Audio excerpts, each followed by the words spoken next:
Hi, I'm Leora. The night my sister-in-law slapped me in front of my son, he laughed. My parents watched, didn't say a word.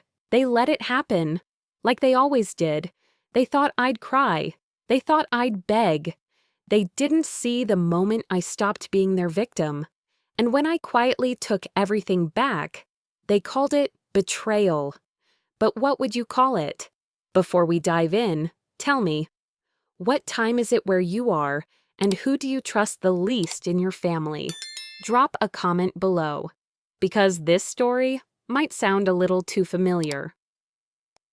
It was one of those evenings in Austin when the heat hadn't quite let go, even though the sun had already dipped behind the trees. The cicadas buzzed somewhere in the background as I pulled into my parents' driveway, the kind of dull sound that almost mimics the hum in your chest when you know tonight isn't going to end well. Dinner at the Ellsworths. That phrase used to carry the promise of something warm, maybe comforting. Now, it felt like walking into a showroom where everything looked pristine but nothing was real. The kind of place where people smiled just wide enough to keep the lies in place. Inside, the air smelled of lemon polish and restraint. My mother, Rhea, gave me a quick kiss on the cheek, her lips barely brushing my skin. Harlan, my father, nodded without looking up from the TV. Keir was already on his phone at the dining table, thumb scrolling, half present as usual. And then there was Sabine. She made her entrance with the kind of energy that filled every inch of the room. Loud laughter, clinking bracelets, heels that tapped too sharply on the hardwood. "Leora, you're finally here," she said, as if my name tasted strange in her mouth. We sat down to eat. The usual small talk floated between us.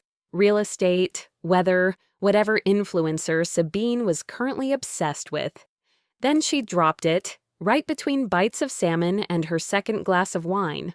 "I'm doing a showcase this weekend. One of those luxury realtor things. Would love to take your BMW, Leora. It's sleeker than mine and definitely makes a better impression with those tech guys." I looked up from my plate slowly. "I'll need it early the next morning. I've got a site visit across town." Sabine's smile tightened, just a flicker. "I'm sure they can reschedule." I didn't blink. "They can't." There was a pause. Rhea smoothed her napkin.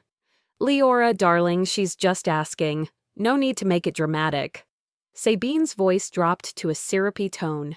"It's a car, sweetheart. It's not like I asked for your soul." And just like that, I realized I'd crossed an invisible line.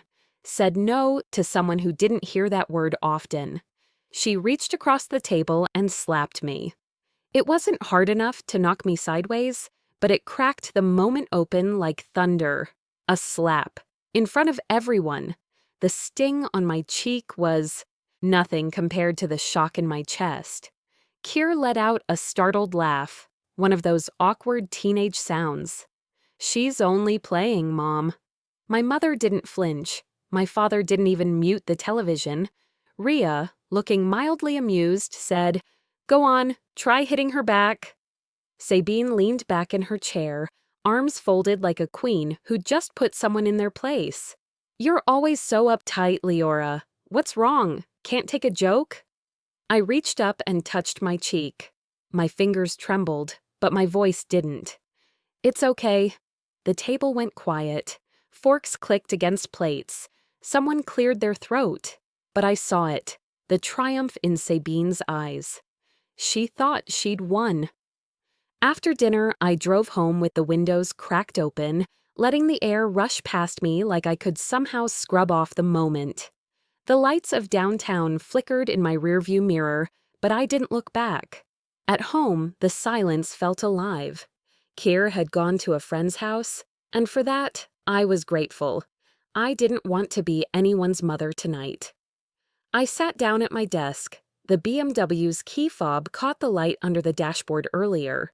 Strange how such a small thing could suddenly mean so much. Ownership, control, not just of a car, of my dignity. I opened my laptop. The screen lit up like an invitation. The family's property fund account was already bookmarked. My fingers didn't hesitate. One click, then another. Sabine always thought she could do whatever she pleased. But she'd forgotten something. I helped build this family's portfolio. I know where the accounts live, who has access, and who shouldn't anymore. No anger, no fireworks, just numbers. Quiet precision. I revoked Sabine's access first, then my parents', one after the other, one tab closed, then another. By the time the house fell quiet again, I was already imagining the morning. I went to bed without brushing my teeth. The kind of tired that isn't in your bones. It's in your breath, your skin, your name when people say it wrong. The next morning, I was already on the road before the sun got high. The windshield caught the light, throwing it across my lap like a spotlight. I didn't answer any of the calls. They came in one after the other, a chorus of missed opportunities. I knew when the phone at my parents' house rang. Ione, from the real estate office, had a voice that could slice butter. "There's been a change in your property funding, effective immediately." I could almost see the silence on the other end. I drove on and smiled. But revenge doesn't always start with anger. Sometimes it starts with silence. And that morning, it was exactly that. Silence. Not around me, but from me. My phone lit up like a Christmas tree on caffeine. First a message, then another, then a call, then 2, 3, 5 more. I didn't answer a single one. By the time I pulled into the lot near my design studio, I'd stopped counting the missed calls. But I remembered every name that flashed across the screen. Mom, Sabine, Dad. Even Kier tried once, probably nudged by guilt or curiosity. My voicemail was full. I didn't need to press play to know the tone. I could already hear it in my head. "Leora, what did you do?" Mom's voice, brittle with forced calm, the kind that crumbles fast. "This is childish. Call me back." That had to be Dad. Short, clipped, like every conversation we ever had. "You've gone too far this time," Sabine's voice hissed through the speaker before the automated tone cut her off. I parked, turned off the engine. The radio had been playing some gentle, forgettable tune, but I hadn't heard a word. All I could replay was the sound from the night before, that sharp slap. It rang louder in my memory than it had in the room. Not just her hand, but the laugh that followed, the smirk on my father's face, the way my mother didn't even blink. I opened the studio's front door and took a slow breath. The space always smelled faintly of wood shavings and linen. Clean, honest, mine. And waiting at the small conference table, flipping through the papers I'd left for him, was Elliot Rains. He looked up with that quiet, patient expression he always wore, like someone who's seen people at their worst and stopped being surprised by it long ago. "You sure about this?" he asked, not as a challenge, more like someone offering you the exit before the roller coaster starts. I set my bag down. "I'm not doing this out of spite." Elliot nodded slowly, skimming through the documentation I'd pulled together weeks ago, a fact he clearly noticed. "All of this was prepped. You had this ready." "It's been sitting in drafts for a while. I just didn't have a reason to hit send." I met his gaze. "Until now." He tapped the edge of the folder gently. "So, this isn't about the slap." I gave him a small smile. "The slap was just punctuation." He chuckled. "You realize how rare this is, right? The fund, it's solely in your name, registered before your marriage, untouched since. No loopholes. They can scream all they want, but legally, this is yours." "I know." Elliot leaned back. "You're not angry. That's what makes this land harder. You're not storming in. You're not shouting. I've done that, years ago, and it only taught them how to turn my voice down." He nodded, the corner of his mouth lifting just slightly. "It's always silence that terrifies them." Back across town, the Ellsworth residence was cracking at the seams. I didn't have to be there to imagine it. Rhea pacing the floor in those silk slippers she only wore when she wanted to look calm, but was anything but. Harlan, phone in hand, grumbling into voicemail boxes that wouldn't pick up. Sabine throwing things, maybe a coaster or two. "She's bluffing," she would have shouted. "She wouldn't dare touch the accounts. She doesn't have that kind of guts." But she was wrong. I knew because the accounts were already frozen. Elliot confirmed it before I left. Even the housekeeper, Maria, had probably noticed something off. Fewer staff moving about, delivery invoices missing, maintenance calls unanswered. In that house, silence wasn't peace. It was threat. She wouldn't. Sabine must have sputtered. And my mother, under her breath, just loud enough to sting. That girl's forgotten who raised her. Funny thing was, they never really raised me.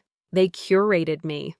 Back at the studio, the late afternoon sun was slipping through the slats of the window blinds. I sat alone at my desk, fingers hovering over the keyboard. Something stirred in me. Not pain, exactly. More like memory. I looked out toward the street. The leaves outside danced in the same wind I used to chase when I was younger, back when I'd play under the old oak tree in our yard. I had planted it myself, a science fair project I insisted on doing without anyone's help. My father barely noticed it. My mother warned it would attract squirrels. I remembered standing under that tree once, when I was maybe 16, overhearing my father talk to a colleague in the driveway. "Leora's easy," he said. "She doesn't argue. That's what I like about her." And I took it like praise, wore it like a medal. All these years, I thought being agreeable would buy me peace. But it only bought their comfort. My silence paid for their noise. I stared at the email I'd drafted for my parents. Short, clean, not angry. No explanations, no anger, just clarity, I wrote. Then, the final line. "The funding was a choice. So was the silence. Both have run their course." I hit send. And that was that. I stood, walked to the window, and looked at the oak tree outside my office. Not the one from childhood, but it looked the same. Weathered, steady. "I guess I stopped growing there too," I whispered, but not anymore. But even when you win quietly, people can't stand your peace. It was 2 days after I froze the accounts, and my phone hadn't stopped vibrating since. But I had gotten used to ignoring it. I thought I'd made peace with the storm. Thought I could keep my head down and keep moving forward. Then, that morning, I walked into the studio, set my keys on the table, and glanced at the screen.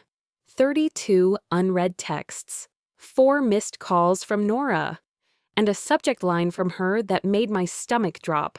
"You're trending. Call me." Before I could even unlock my phone fully, it rang. I picked up. "Leora." Nora's voice was tense. "Have you seen the article?" "What article?" She didn't answer, just sent me the link. I tapped it, and there it was, bold and cheap on the screen. "Family drama in Austin.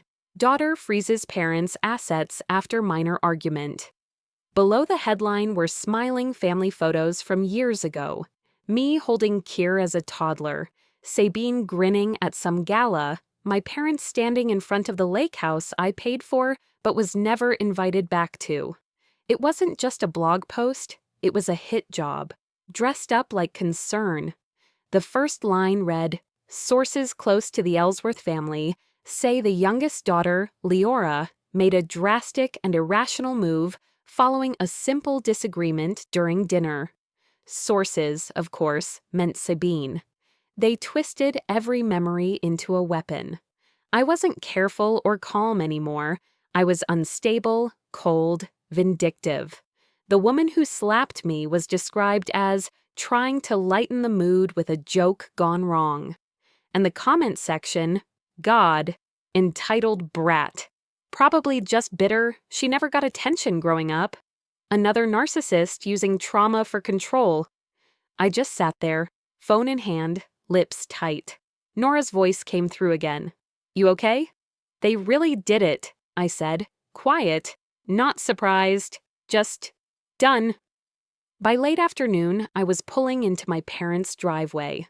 The heat hadn't let up all day, but I still wore a jacket, something about needing to feel protected, even in fabric. The front door was open when I knocked, as if they knew I'd come. Inside, the living room looked the same as always, too neat, too polished. A space where nothing was said, but everything was judged. Sabine sat by the window with a coffee she didn't sip. My mother was flipping through a magazine she wasn't reading. My father stood by the fireplace, not meeting anyone's eyes. Sabine looked up first. "We didn't expect you so soon." I held up my phone without sitting down. "Then maybe you can explain this." Rhea sighed like I was being unreasonable. "Leora, it's just social media. People will forget." "No, Mother," I said evenly. "You made sure they wouldn't." Sabine stood, crossing her arms. "You embarrassed us first. I just balanced it out." I stared at her. "You mean you retaliated publicly for something you caused privately?" She smiled like a politician. I told the truth. I glanced at my parents. Rhea still wouldn't look up. Harlan said nothing. Their silence wasn't neutral, it was permission. I felt something inside me shift. A kind of final crack that no longer hurt, just made everything clearer. I wasn't part of this family. I was useful to it. Without another word, I turned and left.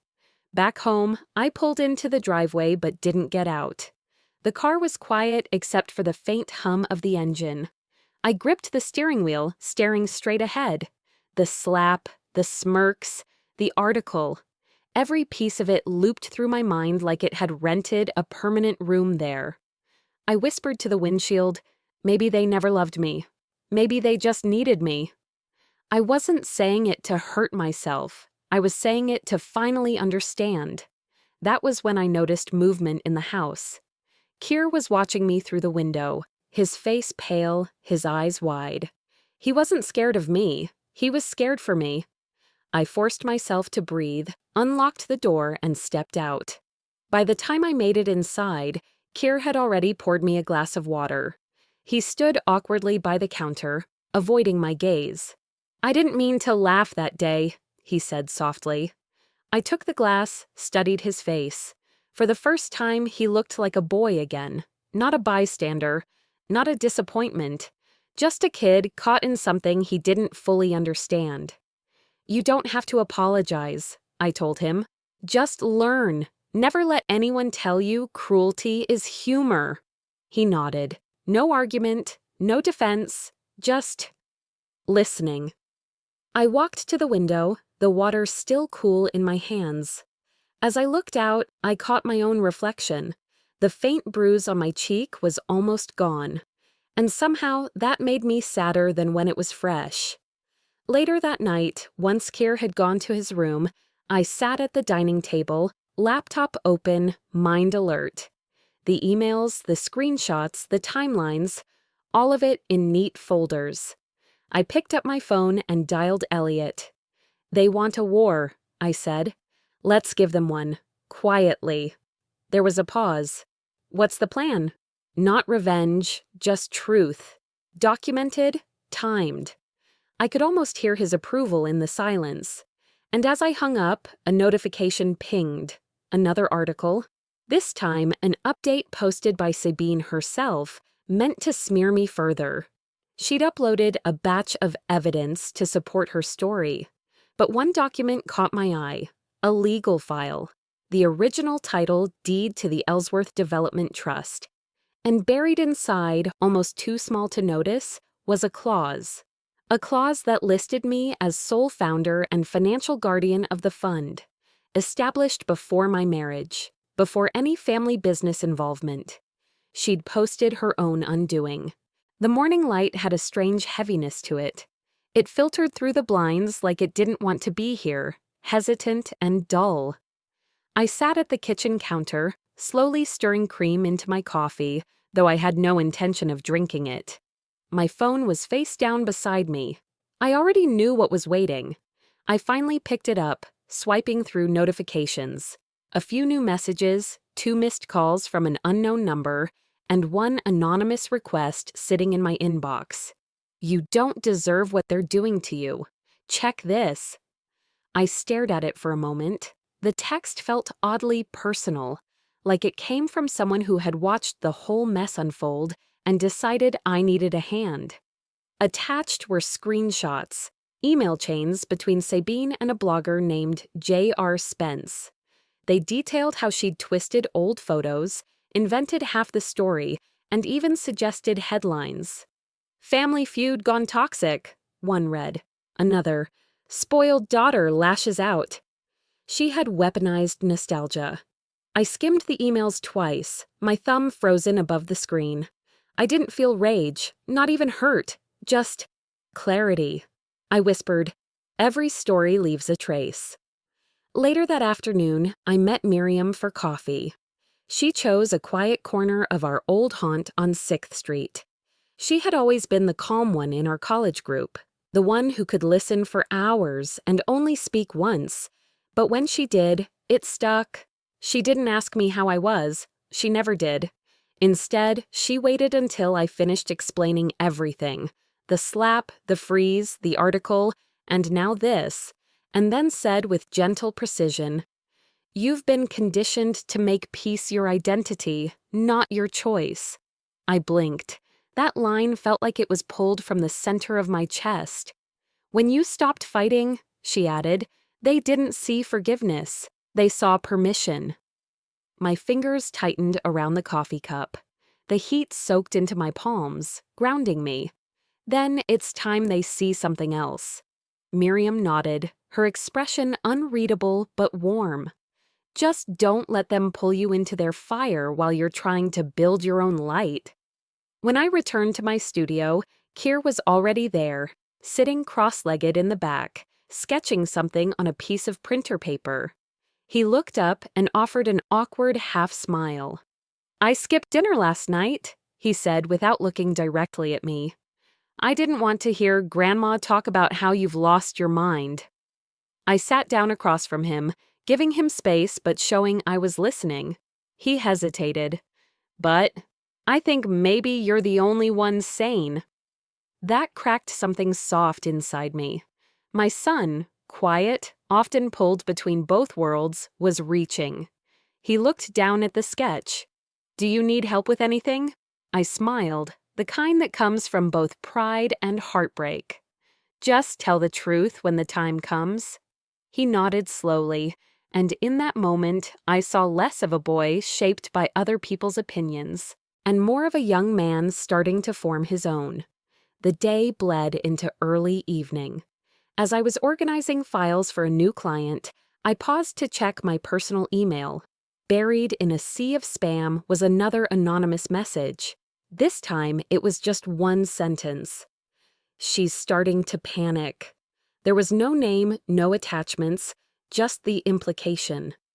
I knew who she was. At that same hour, across town in the Ellsworth estate, Sabine was storming down the hallway, laptop tucked under her arm like a weapon. She barged into Ria's room without knocking. "She's trying to destroy me," she snapped. Ria didn't look up from her glass of wine. "You started it, dear. Now finish it quietly." Sabine threw her hands up. "You think she'll stop? She's smiling while cutting our throats." For a split second, Ria's expression shifted. Something colder than usual flickered in her eyes. It wasn't concern for Sabine. It was fear that maybe, for once, she wasn't in control. That night, as cicadas buzzed outside my window and the streetlights hummed overhead, I slipped a single screenshot into an envelope. No note, no name, just that image from Sabine's email, printed in full color. At the bottom, I wrote in cursive, "Truth has its own timing." I walked it to the mailbox myself. The air was thick with Texas summer, and I could feel the sweat collecting along my spine as I closed the lid and turned back toward the house. No dramatic gestures, no public statements, Just one quiet warning. Let them wonder what I'd do next. I didn't make them wait long. 2 weeks after I mailed that envelope, I got a call I didn't expect. Or maybe I did. Ria's number flashed across my screen just as I was wrapping up a meeting with a client. I let it ring twice before answering. "Leora," she began, her voice sweetened with something that tried to pass as warmth. "How would you feel about a family dinner? Just us, no drama, no talk about money, just food, together." I paused, letting her words settle. "Is this your idea?" I asked. There was the briefest silence. "We all agree it's time to move on," she said. "Your father's been tired. He misses you." I didn't answer right away. Part of me wanted to decline outright. But another part, the part that still remembered every quiet injustice disguised as family tradition, wanted to see how far they'd take the performance. "All right," I said calmly. "I'll come." That Friday evening, I pulled into the circular driveway I used to bike around as a child. The house looked the same. It always did. Like time hadn't touched it, even when it had bruised everyone inside. Inside, the table was already set. Candlelight, wine glasses, polished silverware, theatrics. Harlan stood up when I entered, raising his glass before I even sat down. "We're all tired, Leora," he said. "Let's just put this behind us." Sabine was already grinning, one arm draped loosely along her chair. "Yeah, no more drama. Right, Leora?" she said, her tone syrupy, laced with condescension. I didn't flinch. I looked at Ria, who was studying her plate like it held the answer to every broken thing. "Are you asking for forgiveness?" I said slowly. "Or for silence?" The room tensed like a pulled string. For a moment, no one moved. Ria forced a laugh. "You always overthink everything." I didn't reply. Instead, I folded my napkin with deliberate care and set it beside my plate. I didn't touch my food. I didn't need to. My message was already sent. After dinner, as I turned toward the hallway, Ria followed me into the kitchen. She closed the door behind her and dropped the smile. "You're making your father sick with all this drama," she whispered. "He's not young anymore. Just say you forgive them. That's all anyone wants." I turned to face her fully. "You never asked her to say she was sorry," I said, referring to Sabine. Ria's eyes flicked away. "That's not how families work." I nodded, slow and steady. "Maybe that's the problem."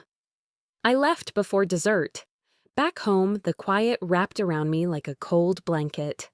I poured myself a glass of red wine, walked out to the back porch, and sat on the wooden step that creaked the same way it had for years. I watched the shadows stretch across the yard. The old oak tree, the one I planted when I was 15, stood firm, even in the dark. "I wanted peace," I whispered, more to myself than to anyone. "But not like this." My phone buzzed in my lap. A text from Kier. "Grandma says you should just forgive them. She says you're too proud." I stared at the screen, thumb hovering over the keyboard. I started typing a dozen things. Stopped, deleted, rephrased. Finally, I just sent. "When you're older, you'll understand that silence can be both mercy and survival." The breeze moved through the yard again, rustling the leaves above. The same sound I used to fall asleep to as a girl. Back then, I thought it meant safety. Now, it just meant I was still here. 2 days later, I met Miriam for a session. We sat across from each other in her office, books stacked neatly behind her, the faint sound of a clock ticking somewhere I couldn't see. "Do you want reconciliation?" she asked. "Or do you want recognition?" I didn't answer right away.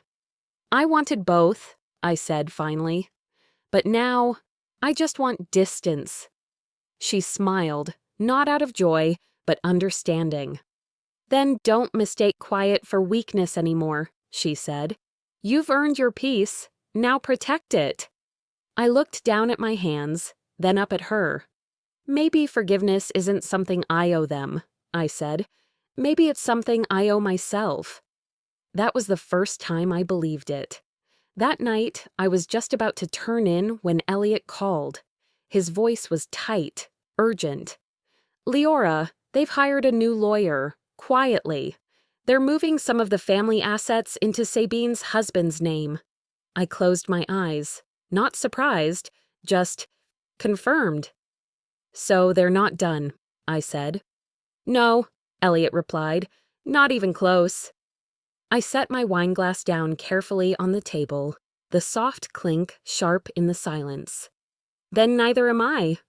My reflection stared back at me from the window, calm, unshaken, and wide awake. Morning came without fanfare.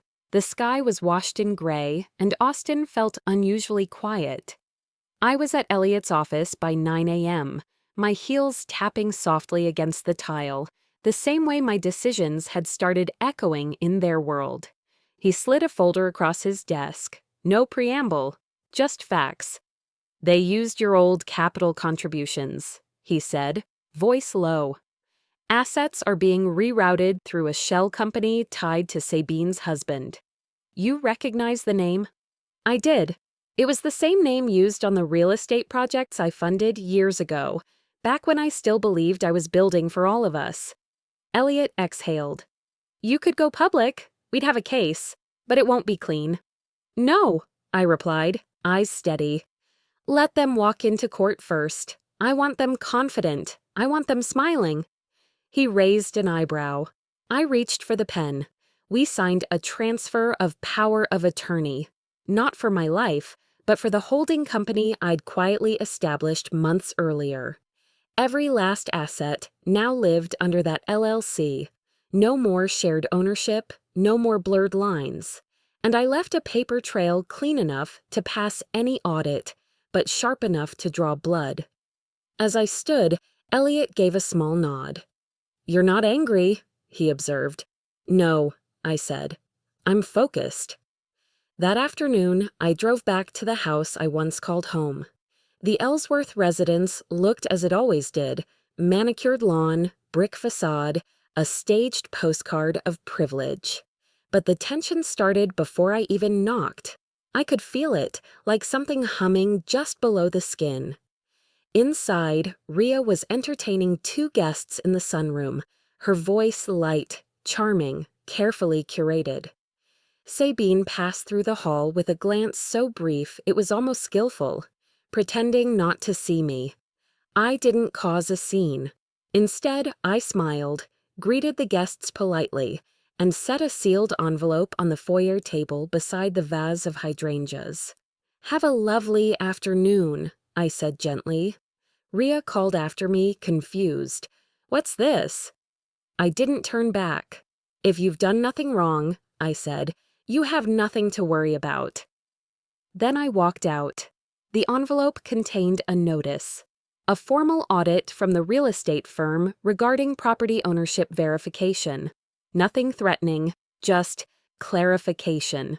But sometimes clarity was the sharpest tool. Back inside, I imagined Rhea reading it first, puzzled.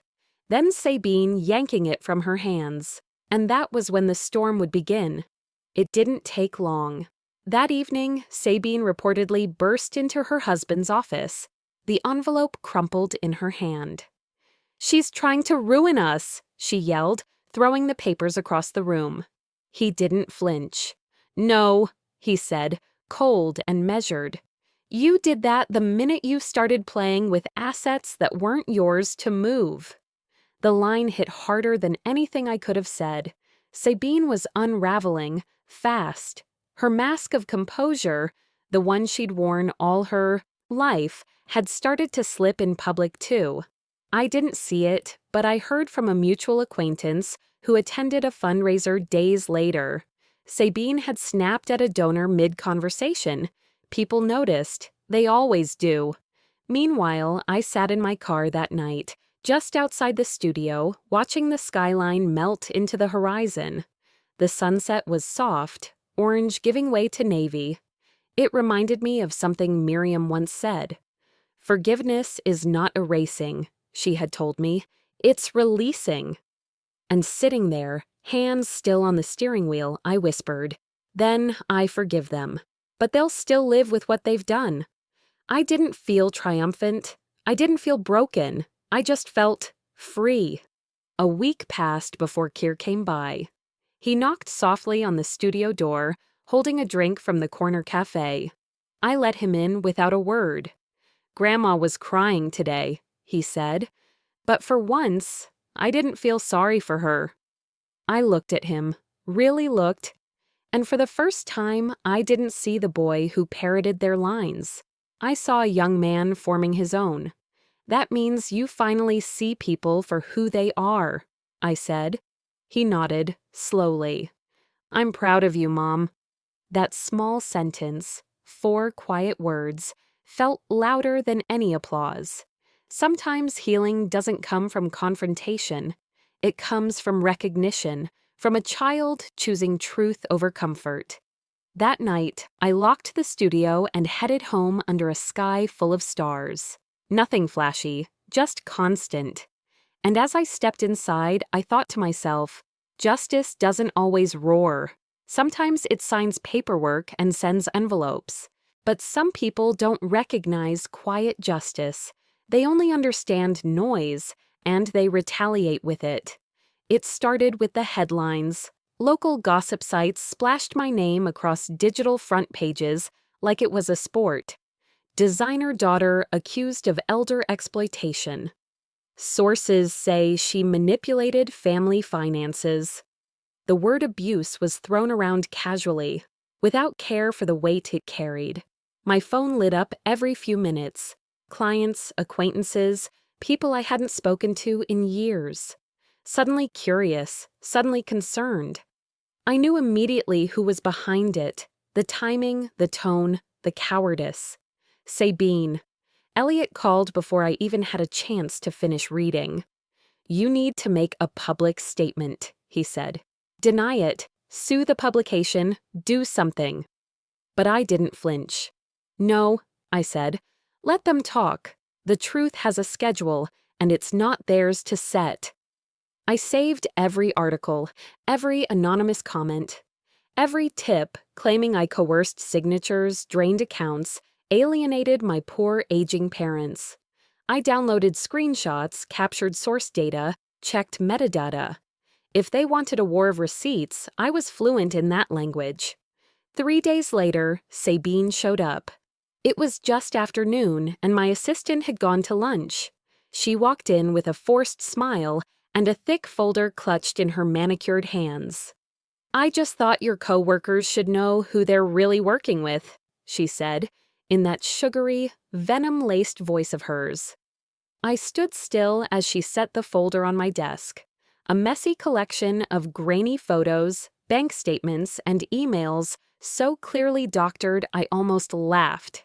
I flipped through them, not slowly, but thoroughly. "You really should have checked your metadata before printing lies," I said quietly. She didn't respond at first. Her eyes flickered, then narrowed. "You've always been ungrateful," she hissed. "Everything you have, I built," I cut in, "on my own, despite you, not because of you." She stepped back, lips tight. "You've mistaken kindness for permission," I added, voice low but sharp. "That ends today." She left without another word. The following week, Rhea demanded a family meeting. Her tone on the phone was clipped, like someone forcing grace through clenched teeth. I agreed, not to fix anything, but to finish it. We met at the house, late afternoon.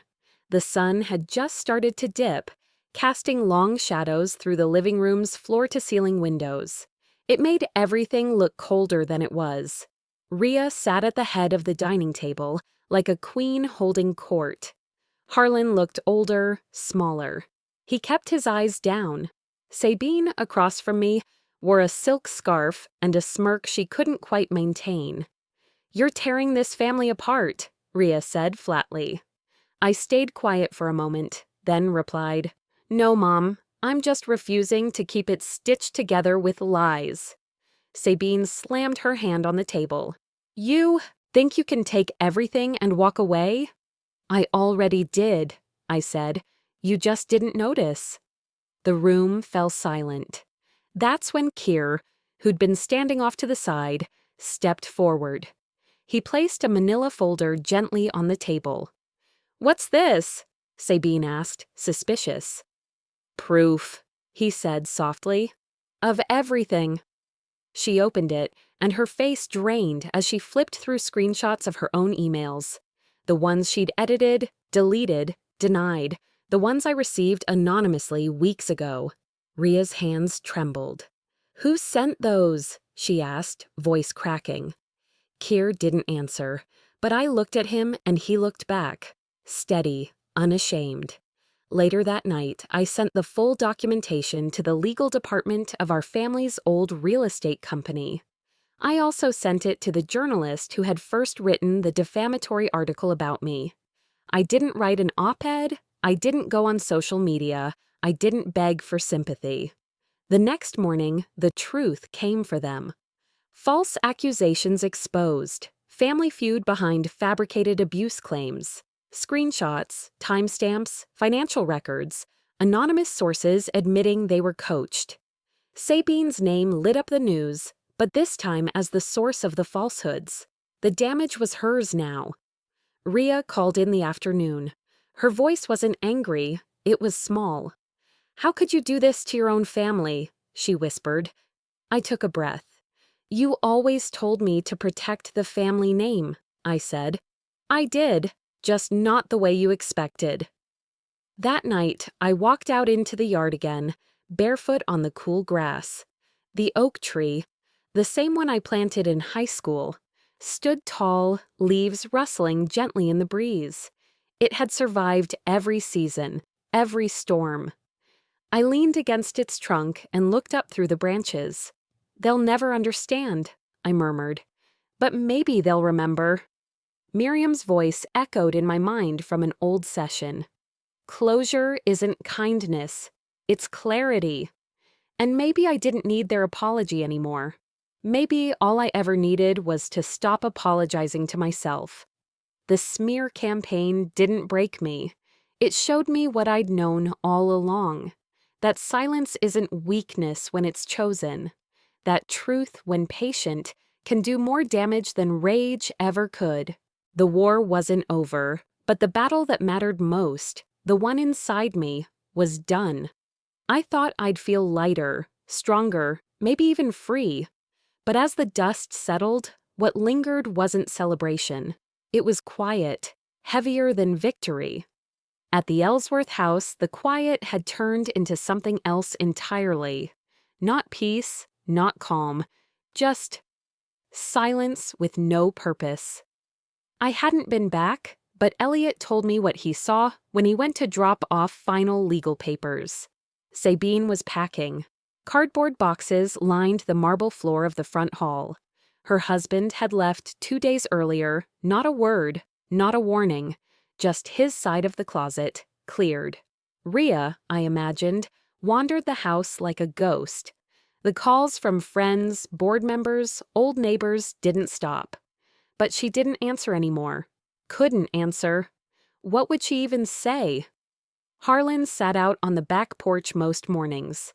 The same place he used to drink coffee and pretend nothing was wrong. Now he just stared at the sky.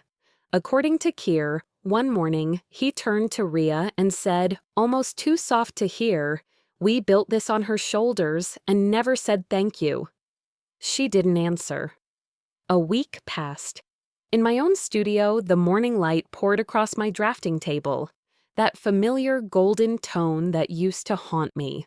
I used to avoid looking at myself in the window's reflection. Back then, I hated what I saw. Weakness, doubt, fear. Now, I didn't flinch. My reflection stared back, composed, still. I signed the last of the documents. Everything was finally separated. No more shared assets, no more legal obligations. My phone buzzed. It was a message from my father. Just 2 words. I'm sorry. No punctuation, no context. Just that. I typed a response, I know, then deleted it. Some things don't need answers. That night, Miriam invited me to an exhibit downtown. Just the two of us. She said I might find something there that spoke louder than words. I almost didn't go, but something told me to. The gallery was small but curated beautifully. One installation caught my eye, a suspended sculpture made of torn paper and glass shards. The plaque read, "Echoes of Forgiveness." Beneath it, the artist had written, "Some silences are peace, others are prison. The difference is choice." I stood there a long time, longer than I meant to. Miriam came up beside me. "You've learned the difference, haven't you?" I nodded slowly. I used to think forgiveness was something I owed them. Now, I think it was something I owed myself. We didn't say much after that, but when we left, I realized something had shifted, something subtle. Weeks passed. One Friday evening, I hosted dinner. Just me and Keir.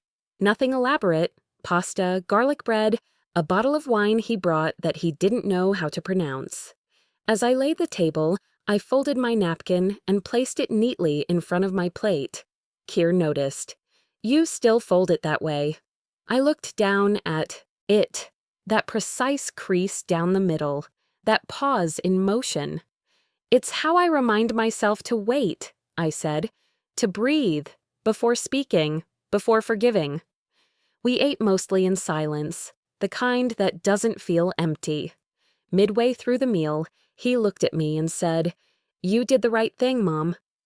I didn't answer right away, I just nodded. Then I said quietly, "The right thing rarely feels good." He reached for his water, but his eyes stayed on me, warm, steady. Later that night, after Keir left and the dishes were done, I walked out to the mailbox. Among the usual bills and ads was a single, hand-addressed envelope. No return address, but I knew the handwriting before I even opened it. Ria. Inside was a short note. "You were always stronger than we wanted you to be." No apology, no warmth, just that line. I stared at it for a long moment. No tears, no anger, just stillness.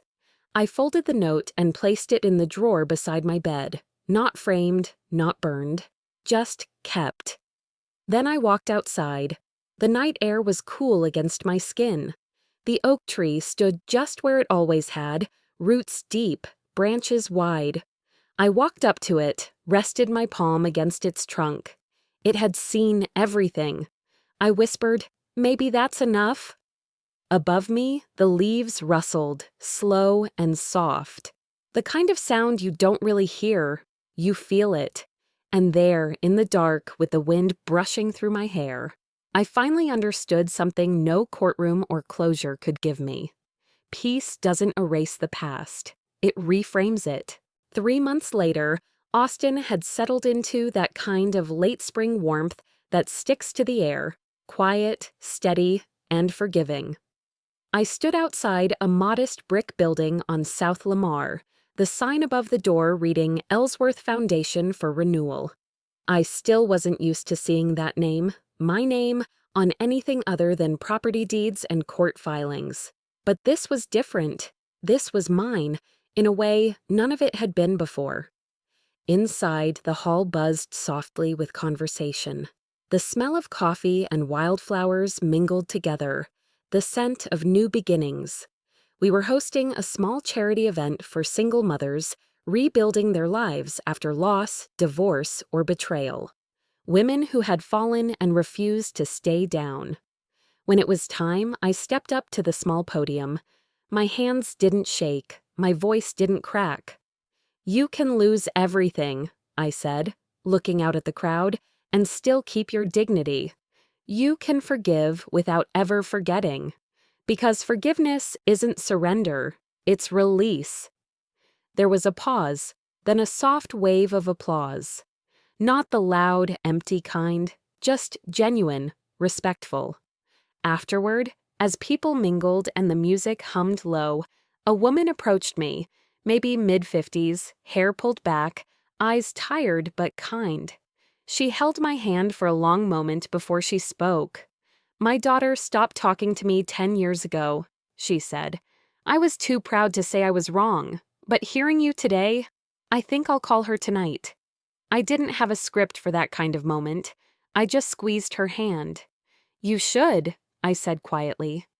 "Sometimes it's not about what you say, it's about who chooses to listen." When the event ended, Kier offered to drive me home.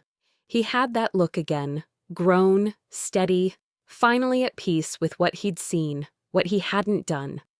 The car was quiet for a while, city lights sliding across the windshield. Then, softly, he said, "I know I didn't stand up for you that day, when Aunt Sabine hit you."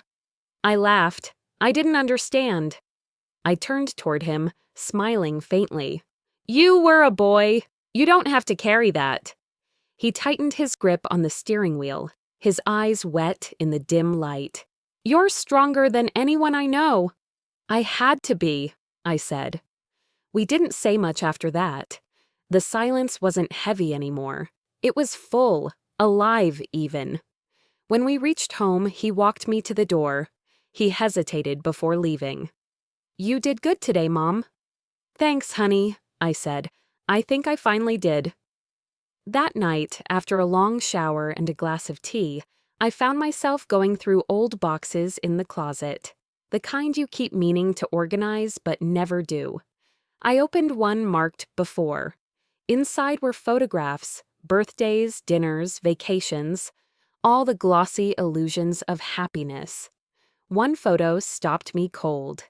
It was the four of us, my parents, Sabine, and me, sitting at the old dining room table, my napkin folded neatly in, front of me, the same way I still fold it today, that small, perfect crease. The pause between chaos and composure. I ran a thumb over the photo. "I used to think family was blood," I whispered, "but blood only matters when it carries love." I placed the photo back, closed the lid, and slid the box under the bed. It belonged to the past. It could stay there. The next morning, I woke early and decided to walk. The sun had barely risen, the air cool and soft. I ended up by Ladybird Lake, a place I used to visit when I needed clarity, long before all this began. The water shimmered, calm and constant. I followed the path until I reached a bench beneath a wide sycamore. There was a plaque on it I hadn't noticed before. "The quietest strength is the one that never needs to prove itself." I smiled, a breath catching in my throat. My father had said those exact words once when I was a child, after fixing my bike chain in the yard. I never thought much of it back then. Now I understood. The wind brushed through the trees, soft as a memory. The sound reminded me of the oak in our old backyard, the one that had stood through every argument, every silence, every storm. That sound had followed me all my life, not haunting, guiding. As I sat there, the sun crept higher, light spilling through the branches. The warmth touched my face, and for the first time, it didn't feel like something I had to brace against. It just felt like light. I walked home later that morning, slower than usual, letting the world move at its own rhythm. When I reached my front door, I paused, taking one last look at the quiet street. This was what peace looked like, not an ending, but an understanding. They thought silence meant surrender, but silence can mean strategy. They thought forgiveness was weakness, but forgiveness was the final freedom. I didn't destroy them, I just stopped carrying them. The sunlight followed me as I stepped inside, my shadow long and unbroken. I folded a napkin, placed it neatly beside my coffee mug, and sat down, steady, whole, alive. Peace wasn't loud. It didn't demand attention. It just stayed. And in that stillness, I knew the echoes hadn't disappeared. They'd simply changed shape.